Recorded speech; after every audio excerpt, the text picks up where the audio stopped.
శాశ్వత రాజ్యాధిపతి, మహిమగల రాజా, సర్వాధికారి అయిన ప్రభువ, మా ప్రభు అని యేసుక్రీస్తు నామంలో మీ సన్నిధికి వచ్చున్నాను దేవా. మీ మహిమగల శాశ్వతమైన క్రీస్తు రాజ్య సువార్తను అనేకులకు ప్రకటించుటలో, తెలియచేయుటలోనూ, విశ్వాసాలను బలపరిచి ఉత్తేజపరచుటలోనూ నన్ను మీ సహకారిగా, మీ పాలి భాగస్తురాలిగా, మీ జత పనివానిగా వాడుకొనమని నేను వినయపూర్వకంగా ప్రార్థిస్తున్నాను. ప్రభువ, నేను మాట్లాడే ప్రతి మాట, నేను చేసే ప్రతి ప్రార్థన, నేను చేస్తున్న ప్రతి పని మీ రాజ్య విస్తరణ కొరకు ఉపయోగపడినట్లు నన్ను మీ పరిశుద్ధాత్మతో నింపి నడిపించండి.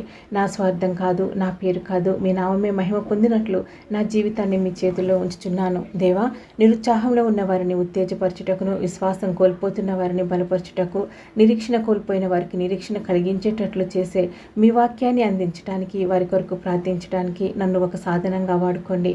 నేను మాట్లాడే ప్రతి వాక్యం జీవాన్ని ఇచ్చినట్లుగా మీ ఆత్మ నన్ను నడిపించునుగాక. ప్రభువా, మీ రాజ్య సేవలో నన్ను విధేయత కలిగిన వ్యక్తిగా నన్ను మీరు ఉంచి మీ మహిమ కొరకు మాత్రమే పనిచేయనట్లు నాకు వినయాన్ని, విధేయతను దయచేయండి. మీరు నన్ను ఎక్కడ ఉంచినా అక్కడ మీ పనిని విశ్వాసంగా చేయుటకు నాకు మీ కృపను ప్రసాదించండి. మీ మహిమగల రాజ్యాన్ని ప్రకటించుటలో, విశ్వాసులను బలపరచుటలో నేను మీతో కలిసి పనిచేయు సాధనముగా ఉండినట్లు నన్ను దినదినం అభిషేకించి వాడుకొనమని యేసుక్రీస్తు ప్రభు వారి శ్రేష్టమైన నామంలో ప్రార్థిస్తున్నాను తండ్రి. ఆమెన్.